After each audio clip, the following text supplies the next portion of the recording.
Feelings یا جن کو جانوروں کے بارے میں بھی تھوڑی فیلنگز ہیں، اور اگر آپ انہیں ہرٹ کرتے ہیں تو یہ اس انسان کے ریلیجن کے پرتی جانا ہے.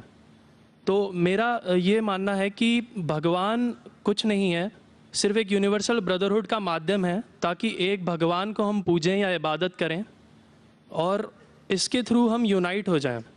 تو میرا سوال یہ ہے کہ ہم ہمیشہ بھگوان کو اس طرح تولتے ہیں کہ اسے انسان کی طرح فیلنگز ہیں، وہ ہمیں سزا دیتا ہے، ہمیں ریوارڈ کرتا ہے، پر ہمارے علاوہ اس یونیورس میں اس ورڈ پہ سٹریس کروں گا، یونیورس میں جانور بھی ہیں جن کا کام اس بھگوان کے بنا چل رہا ہے، جن میں کوئی فیلنگز نہیں ہے، نہ وہ قرآن پڑھتے ہیں نہ بائبل پڑھتے ہیں.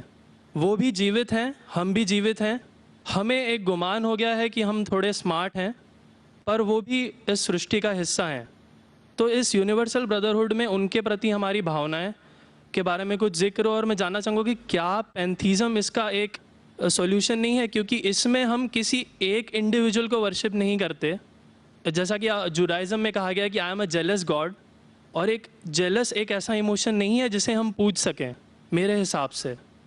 پر اگر ہم پینتھیزم کو ایک سولوشن مانیں تو یہ ایک ایسی چیز ہے جو ہمیشہ رہی ہے. پیڑ ہمیشہ رہے ہیں، یہ یونیورس ہمیشہ رہا ہے، جبکہ دھارنائیں ڈیفینیشنز بھگوان کی ہمیشہ بدلتی رہی ہیں. تو اگر ہم گاڈ کو کانسٹنٹ کے روپ میں دیکھنا چاہتے ہیں اور اسے ایک مادھیم بنانا چاہتے ہیں آپسی بھائی چارے کا، عالمی بھائی چارے کا، تو کیا پینتھیزم اس کا ایک سولوشن نہیں ہے؟ بھائی صاحب نے سوال پوچھا کہ یونیورسل بردرہڈ ہم صرف انسانوں تک محدود رہ گئے ہیں، کیا جانور میں جان نہیں ہے؟ اور یہ بھگوان کو ہم نے خود بنایا تاکہ عالمی بھائی چارہ رہے، لیکن کیا پینتھیزم اس کا سلوشن نہیں ہے کہ بھگوان کو ہم دوسرے روپ میں دیکھیں؟ بھائی صاحب کا اچھا سوال ہے. سوال کے دو حصے ہیں. پہلا ایک حصہ ہے کہ یونیورسل بردرہڈ صرف محدود انسانوں تک کیوں، جانور پیڑ پودوں کو کیوں نہیں لیا گیا؟ دوسرا سوال، کیا پینتھیزم اس کا سلوشن نہیں ہے؟ پہلے سوال کا جواب کہ یونیورسل بردرہڈ عالمی بھائی چارہ کے اندر ہم باقی جیوت چیزوں کو کیوں نہیں لیتے؟ اگر لیں گے تو جینا ہی ممکن نہیں ہے. اگر ہم لیں گے باقی جیوت چیزوں کو، ہم عالمی بھائی چارے میں لیں گے تو آپ کو یہاں کھڑے رہنا بھی ممکن نہیں ہے 5 منٹ تک کے. کیوں؟ میں بولوں گا، کیونکہ میں ڈاکٹر ہوں. بھائی چارہ کا ایک اصول ہے کہ دوسرے بھائی کا قتل مت کرو، اصول ہے کہ نہیں؟ ٹھیک ہے، آپ سانس لے رہے، ابھی سانس لے رہے نا، آپ جب سانس لیتے لاکھوں جرمز کا قتل کر رہے ہیں. آپ کیسے بھائی، یہ لاکھوں لوگ کا قتل کر رہے جینے کے لیے، یہ کیسا بھائی چارہ ہے؟ تو اسی لیے بھائی چارے کا ڈیفینیشن ذرا ہم برابر طور سے سمجھ لیں، پھر ہم ڈسکس کریں. کیونکہ اگر آپ کہیں کہ ہر جیوت چیز میرے بھائی ہے تو آپ بھائی چارے کے خلاف. کوئی بھائی چارہ میں یہ نہیں ہے کہ دوسروں کا قتل کرو اپنے آپ کو زندہ رکھنے کے لیے. کبھی بھی اسلام میں یہ نہیں کہا گیا ہے کہ دوسروں کو دباؤ اپنے آپ کو اونچا کرنے کے لیے. اور میں اللہ کے رسول کی ایک مثال دوں گا آپ کو. اللہ کے رسول فرماتے ہیں، آپ جب دیکھتے ہیں ایک کھجور کا درخت، پام ٹری، وہ ایک مومن کی مثال ہے، مسلم کی مثال ہے، تو صحابہ سوچتے اس کا کیا مطلب؟ کیوں ایک کھجور کا درخت، پام ٹری کو مسلم کہہ رہے؟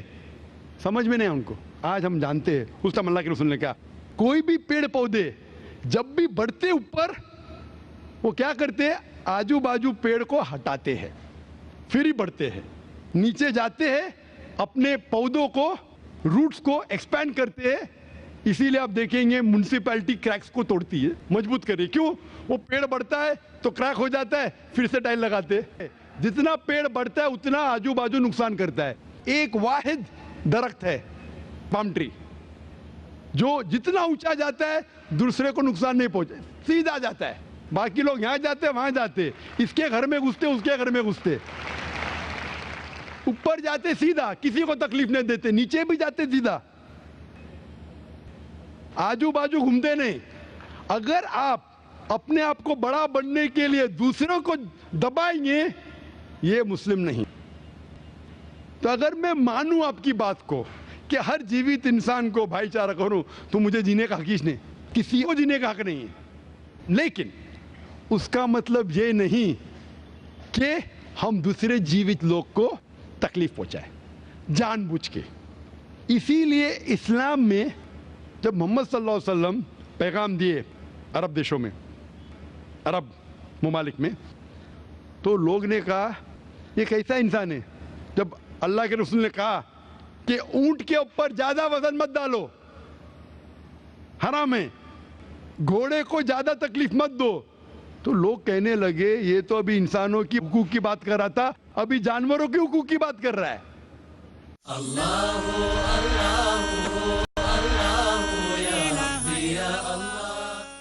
اللہ کے رسول فرماتے جب ایک شخص آگ اگاتا ہے، آگ کو بجھاؤ، کیوں؟ ادھر چیٹیاں مر رہے ہیں. اس کا مطلب جان بوجھ کے کوئی بھی جیوت چیز کو مارنا حرام ہے. صرف انجانے میں اجازت ہے یا جس کی اجازت خدا نے آپ کو دی ہے، جس کی اجازت دی ہے خدا نے. مثال کے طور پہ منوسمرتی میں چیپٹر نمبر 5 شلوکا نمبر 31 میں لکھا گیا ہے کہ خدا نے کچھ جانوروں کو بنائے کھانے کے لیے اور کس کو خوراک بننے کے لیے. Some to be eaten some to eat. اگر وہ کھانے والا جانور دوسرے جانور کو کھاتا ہے جس کو خوراک کے لیے بنایا ہے تو کوئی گناہ نہیں ہے. منوسمرتی چیپٹر نمبر 5 شلوک نمبر 30 میں اگر آپ اس جانور کا قتل کرتے جو کھانے کے لیے بنایا گیا تو آپ گناہ نہیں کر رہے. منوسمرتی چیپٹر نمبر 5 شلوکا نمبر 39 میں سیکریفائسل اینیمل، جو اینیمل قربانی کے لیے بنائے گئے اس کی قربانی دینا گناہ نہیں ہے. میں کیوں ہندو دھرم سے کہہ رہا ہوں، مسلم سے بھی کہہ سکتا ہوں، بہت سے حوالے. اس کا مطلب ہمیں کسی کو تکلیف نہیں دینا چاہیے. لیکن اگر انجانے میں چلتے چلتے چیٹی مر گئی تو آپ باہر چلے نہیں سکیں گے، آپ سانس لیں گے جرم. تو اللہ تعالیٰ نے جرم کو پیدا کیا ہے مرنے کے لیے عام طور پہ، تو آپ گنہگار نہیں. معلوم کچھ جین لوگ ماسک پہنتے تو بھی مرتے، پانی کو ابالتے، ابالنے سے مار رہے، ابالنے پانی پی کے فائدہ کیا؟ اندر مارنے کے بدلے باہر مار رہے، کیا فائدہ؟ یہ ممکن ہی نہیں ہے. لیکن جان بوجھ کے کوئی جانور کو. اور ایک مثال دوں گا، ہمارے خطیب جمعہ نماز پڑھائے تھے کل، ڈاکٹر عثمان، ان نے اپنے خطبے میں مثال دی تھی. کیا ایک عورت تھی جو بہت بے حیا تھی، کیا کہیں گے، جو عام طور پہ لوگوں کی زینت تھی. میں لفظ اردو ذرا میری کمزور ہے، میں کسی کو ٹھیس نہیں پہنچانا چاہتا. انگلش میں کہیں گے ناٹ وتھ گڈ کیریکٹر، بازاری عورت. ذرا میں ایسے لفظ نہیں استعمال کرنا چاہتا کسی کو چوٹ پہنچے.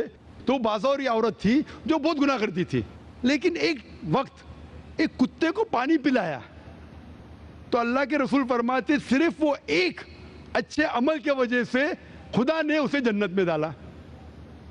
بازاری عورت غلط کام کرتی ہے، زنا کرتی ہے، ایک عمل کیا کی، ایک کتے کو پانی دی، انسان کو نہیں کتے کو، اور اللہ اسے جنت میں ڈالتا ہے. دوسری طرف ایک اچھی عورت، نیک عورت، لیکن ایک بلی کو بند کرتی ہے، چین کر کے رکھتی ہے، اس کی آزادی کو قید کرتی ہے، اللہ تعالیٰ اس کو جہنم میں ڈالتا ہے، نرک میں ڈالتا ہے. اسے کہتے ہیں جانوروں کے حقوق. مطلب جانوروں کے بھی حقوق اسلام میں ہیں. اللہ کے رسول فرماتے کہ چڑیا کی جان بھی مت لو بنا وجہ. چڑیا، اسپیرو، آپ پڑھیں گے قرآن میں اور حدیث میں کئی اس کے پر لیکچر. تو اس لیے ہم مانتے ہیں کہ جیوت چیز کا ہمیں احترام کرنا چاہیے، اس کے رول ریگولیشن ہے. بولیں گے سب جیوت چیز میرے بھائی ہیں، نہیں بھائی، سب بھائی نہیں ہیں. ابھی کچھ لوگ اتنا کرتے، کتے کے پیچھے ہر مہینے لاکھ روپیہ خرچہ کرتے. ارے غریب لوگ مر رہے، لاکھ روپے سے 10 گھر ہر مہینے لاکھ روپیہ اپنے پوڈل کے اوپر ڈالتے ہیں. لاکھ روپے سے کم از کم 10 گھر تو چلیں گے نا مہینے، 20 گھر چلیں گے بمبئی میں، ہاں کہ نہیں؟ وہ 20 گھر کو سنبھالو نا، ایک پوڈل کو سنبھال رہے. یہ کدھر کا اسلام ہے؟ ٹھیک ہے جانور کی قدر کرو، اتنا قدر مت کرو کہ اس کے ہاتھ میں چین ڈالو سونے کی، یہ کرو، یہ کھانا لے کے آؤ. کھانا لے کے آتے لاکھ روپے کا، آپ سمجھ رہے نا؟ تو اتنا مت اسراف کرو. اسلام کے اندر سکھایا گیا ہے کہ بھائی چارہ جو میں نے ذکر کیا